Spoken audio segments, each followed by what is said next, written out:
इस देश में किसी भी नेता या किसी भी राजनीतिक पार्टी को आपके करियर से या आपके बच्चे के करियर से कोई फर्क नहीं पड़ता। आप चाहे जिए या मर जाए, उनको कोई लेना देना नहीं। ठीक है ना, उनको सिर्फ अपनी राजनीति चलानी है। उसका प्राइम एग्जांपल आज मैं आपको देने वाला हूँ। कुछ समय पहले जब नीट का पेपर लीक हुआ था, तब राहुल गांधी ने बड़ी कॉन्फ्रेंस करी थी और लोगों को चिल्ला चिल्ला के कैसे बताया था कि देखिए बच्चों ने सुसाइड कर लिया है नीट के पेपर के लीक चक्कर में, बीजेपी को हटाओ, एनटीए को हटाओ, इस पे केस होना चाहिए, वो होना चाहिए। ठीक है, रिसेंटली कर्नाटक में जब दोबारा नीट का पेपर होने वाला था, तो उस टाइम पे 3 बच्चों का नीट का पेपर ही छूट गया। रीजन पता है क्या है? कांग्रेस की रैली के चक्कर में वहां पे ट्रैफिक हुआ, जिस वजह से ट्रैफिक खोला नहीं गया और 3 बच्चों का पेपर ही छूट गया। अब इन लोगों को घंटा फर्क नहीं पड़ता, मैं सच्चाई आपको बताता हूँ। और कैसे पीआर काम करती है अपने इंडिया की मैं आपको समझाता हूँ, कैसे मीडिया और पीआर काम करती है अपने देश में समझाता हूँ।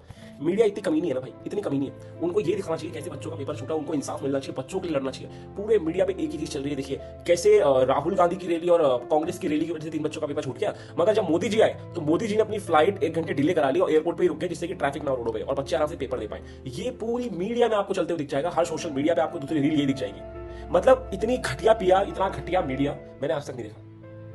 आप यहाँ उन बच्चों की बात करो जिनका एग्जाम छूट गया। ऊपर से मेरे को ये समझ में नहीं आता, आप यहाँ पे सीजीपी प्रोटेस्ट वाले जो होते हैं अभिजीत दीप के, वो कहाँ है?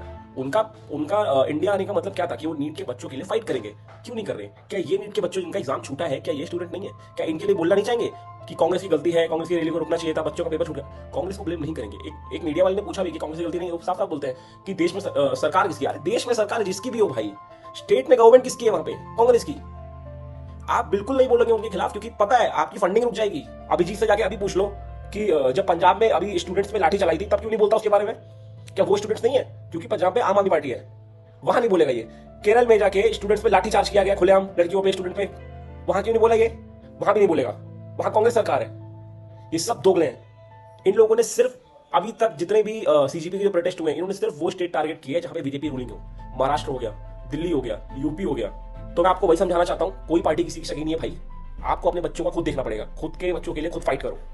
और अभी भी यकीन नहीं हो रहा, एक एग्जांपल और देता हूं। इन्हीं के प्रोटेस्ट में एक लड़की मिली थी, याद करो, कुछ टाइम पहले, जो मैंने आपको बताया था कि एलजीबीटीक्यू है, जो बोलती थी उमर खालिद को सपोर्ट करती हूँ, हो गई फेमस। अब वो इंटरव्यू देते हुए फिर रही है हर जगह। और इंटरव्यू पता क्या कह रही है कि अगर मेरे पास थोड़ा सा पैसा हो मैं भारत देश छोड़ दूं, मेरे को मेरा भारत देश ही पसंद नहीं है। अरे भाई, भारत देश छोड़ना वो आपका चॉइस है।